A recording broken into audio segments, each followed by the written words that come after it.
ગાયોનું દૂધ પીવાનું ચાલુ કરો, ગાયોની કતલ ઓટોમેટિક બંધ થઈ જશે.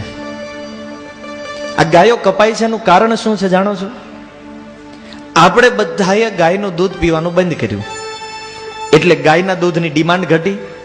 ગાયના દૂધની ડિમાન્ડ ઘટી એટલે લોકોએ ગાય વેચવા કાઢી, અને વેચવા કાઢી અસુરોએ ખરીદીની કાપીને ખાવા માંડ્યા. આ ગાયો કપાય છે એના માટે આપણે તે કાંઈક અંશે જવાબદાર છીએ. જો આપણે બધા ગાયનું દૂધ પીતા હોય તો ગાયની ડિમાન્ડ વધશે, કારણ કે બધાને ગાયનું દૂધ જો પીવું હોય તો વધારે પ્રમાણમાં ગાય જોઈએ, અને વધારે ગાય જો રાખવામાં આવે તો પછી કતલખાને ગાયો જે જાય છે એની સંખ્યા ઓછી થતી જશે.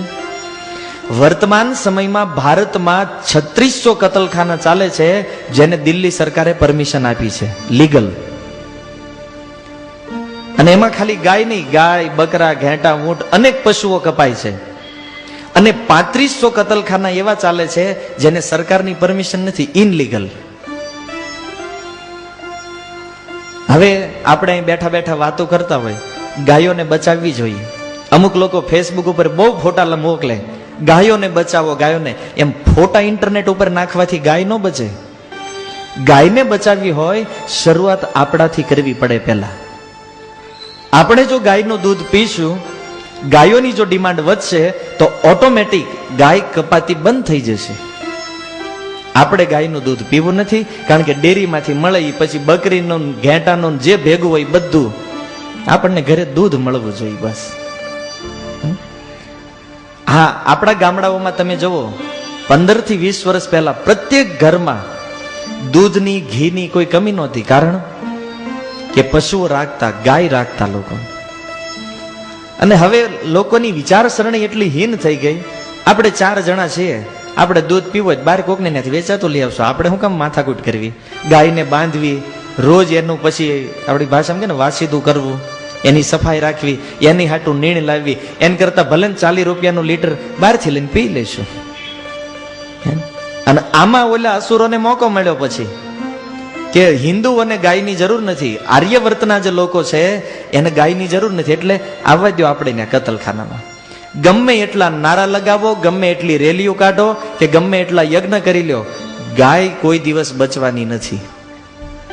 કારણ કે ગાયને જો બચાવવી હોય તો એક જ રસ્તો છે, આપણે પોતે પહેલા એ ગાયની મહત્તા સમજવી પડશે કે ગાય જે છે એ ભગવાન શ્રી કૃષ્ણને સૌથી વધારે પ્રિય છે. જે વ્યક્તિ ગાયોનું પાલન કરે એ ભગવાનને પ્રસન્ન કરી શકે. એટલે જ ભગવાનનું એક નામ છે ગોપાલ.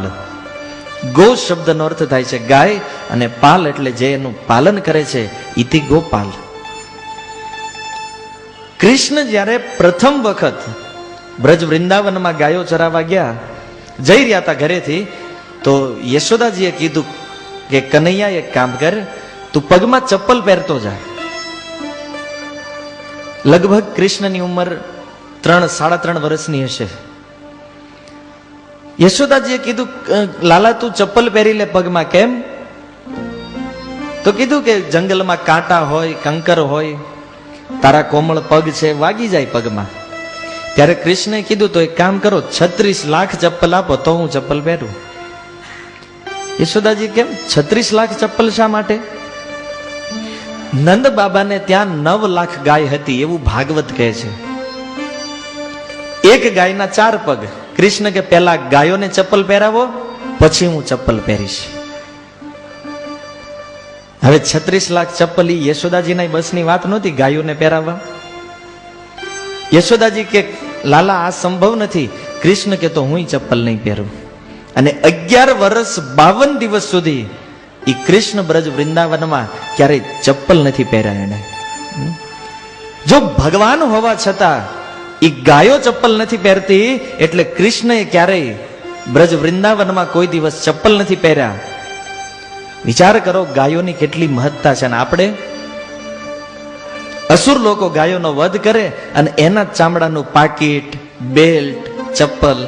હા, આ તો બહુ કોણું ચામડું છે, કારણ ગાયોને મારીને કાઢવામાં આવે છે. હા, આપણને ખીચામાં બહુ આનંદ આવતો, એની બહુ કોણું પાકીટ છે, ખબર નથી પડતી. બહુ સારો બેલ્ટ છે, પણ એ બેલ્ટ કેવી રીતે બન્યો છે જાણો છો?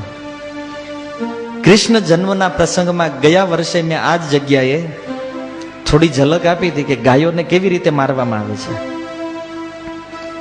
કતલખાનામાં લઈ જાય ગાયોને, પછી એની જે ક્રેન હોય એમાં ઉલટી લટકાવેલી હોય ગાયો, અને એ ગાયોનું જો જીવતી ગાયનું ચામડું ઉતારવામાં આવે તો એની કિંમત લાખો રૂપિયા મળે છે.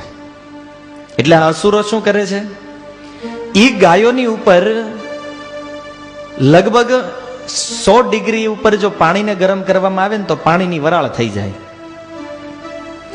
એવું 1000 ડિગ્રી ઉપર પાણીને અને તેલને ગરમ કરે, તેલ હોતે છે ભેગું, એ પાણીને તેલને ગરમ કરી એ ગાય ઉપર એને નાખે, એટલે આખી એ જીવતી ગાય ઉપર જ્યારે એ 1000 ડિગ્રીથી ઉકળતું પાણી અને તેલ નાખવામાં આવે તો એ ગાયનું જે શરીર છે આખું આમ ધ્રુજી જાય અને ચામડું કૂણું પડી જાય.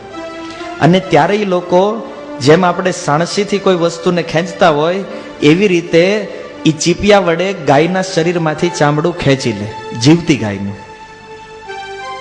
અને એ ચામડામાંથી આવી બધી વસ્તુઓ બને જેના માટે હું તમે હજારો રૂપિયા ખર્ચ કરી રહ્યા છીએ.